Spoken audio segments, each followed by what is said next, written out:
So you're a beginner dancing with another beginner, or maybe you're more intermediate, advanced level, dancing with someone who's newer than you, less experience, who has relatively little technique, and who may or may not have ever taken classes before. So how do you make sure your partner has fun, your leads are clear, and you have fun yourself? Today, we're talking all about how to adjust your lead for beginners.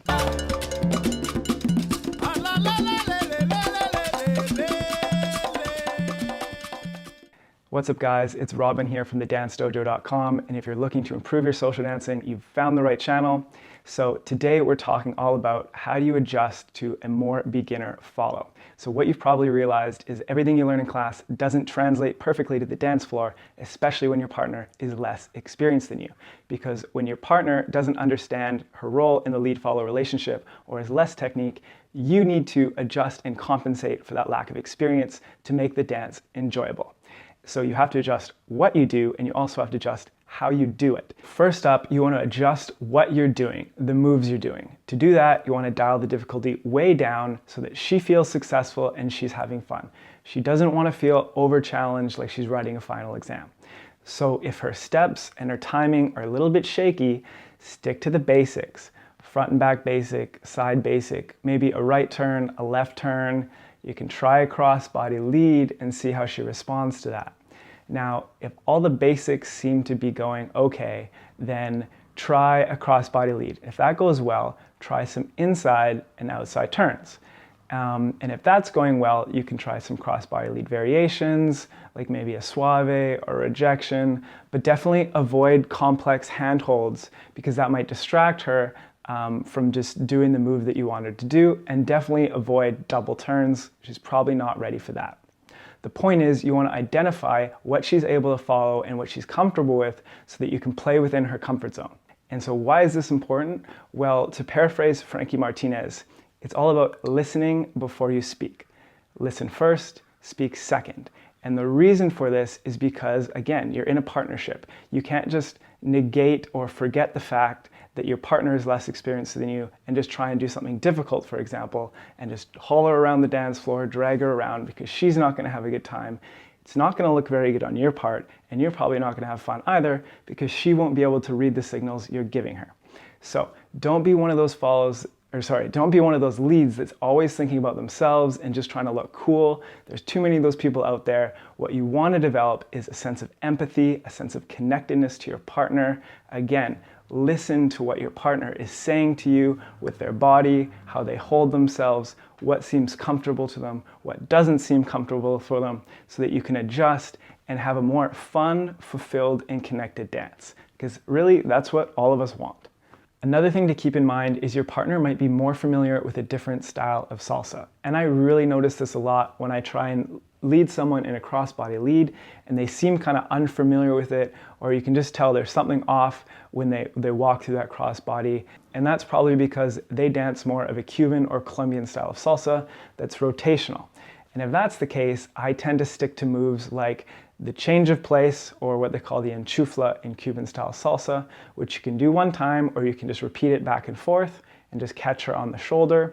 And similarly, by using that back break or rotational back break and having this moving away from each other and coming together along with the rotation, it just really flows nice. So use those enchuflas or those changes of place. Also from Cuban salsa, the setenta is a very common move. And it just, like I said, it seems to flow really nice, and most beginners, no matter who I dance with, is able to follow it because of that really cool flow that it has. So try that. And another point is the best time to kind of feel things out with the follow, your partner, is at the intro and the first verse of the song, at the beginning, when the energy tends to be lower, things are slower, you can really find your connection with them, understand what she's comfortable with, what she's not comfortable with, and adjust before the energy goes up in the song. So now that you've adjusted what you do, let's adjust how you do it.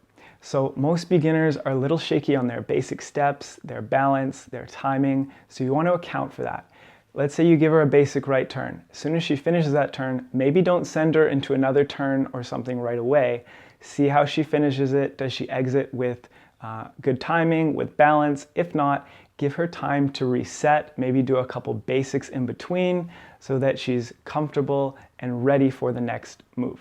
And again, I'd probably use simpler hand holds, and I'd definitely avoid something like double cross hand holds because that's only going to distract her from what you're trying to accomplish.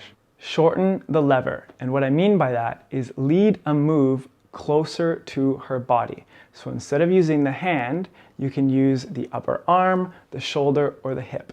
And the easiest way to understand this is imagine picking up a 20-pound weight in your hand. It's easy to hold close to your body, but as soon as you stretch out your arm, you're going to drop it. It's harder to hold up, and that's because of the length of the lever.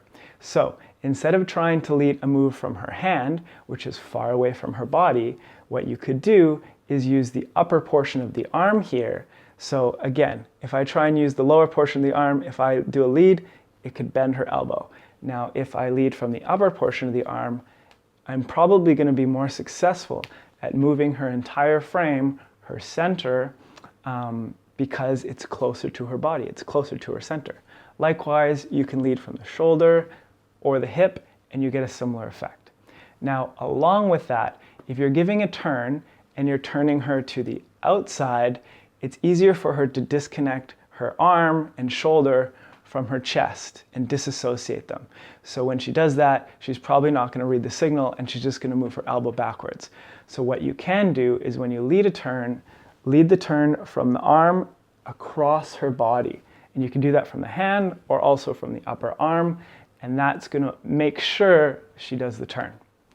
And in a similar way, if you're leading something like an outside turn, you can always give a little nudge or push on her shoulder as you lead her through that to make sure she understands that she's supposed to start the turn. And if something isn't working out, don't try it more than twice. If she seems a little confused the first try and it's something simple enough, give it another go, but if she doesn't get it on the second try, cross it off your list. She's obviously not ready for it. She doesn't have the technique or understanding of how to read your lead, and you don't want her to feel like you're testing her. Dance is a conversation, not a fight. And last point on this topic, watch the exits of her turns. Don't let her fly away from you and crash into people. Honestly, it's a little bit embarrassing for her. It's not very fun. It also doesn't look very good on your part. And it's definitely not fun for the people that are getting crashed into because someone else might get hurt. So this specifically happens in two places, most commonly on inside and outside turns. So if you're doing an inside turn, as she's finishing the turn, as she exits, cradle your right hand on the back of her shoulder blade as she exits so that you can get two hands on her as soon as possible so that if you need to, you can control her weight much easier. It also makes for a nice connected feel in the turn. Likewise, with an outside turn, as you're finishing that turn, get ready to give her a little bit more tension in her hand, in her arm, in case you need to put on the brakes so she doesn't fly into someone. Likewise, when you're finishing the turn, as soon as you can get two hands on the follow so you can better control the weight, the better. So, in summary, every dancer you dance with is going to be at a different level. Listen before you speak. Pay attention to how she holds herself, how she moves, what she's comfortable with, so that you can adjust the moves you're doing, how you do them, and find those moments of play. Use easy hand holds, shorten the lever when you're leading, so from the upper arm, the shoulder, or the hip, or use the closed position. Don't force her to try things she can't do more than twice. If it's not working, don't do it. Don't let her to crash into people when she's exiting her turns, and don't make her feel like she ever makes a mistake, even if she does. Play it off like it's something you meant to do. Again, people remember how you make them feel. Have fun out there. And that's it. Hope you guys enjoyed the video. If you have any questions for me, leave those in the comments below. If you'd like to go deeper into improving your social dancing for salsa or bachata, we've got amazing online courses for you at thedancedojo.com, so go check those out. Subscribe to get the next videos, and you'll see some more popping up here for you as well. Some great tips, so check those out if you want to keep watching, and I'll see you in the next video. Peace.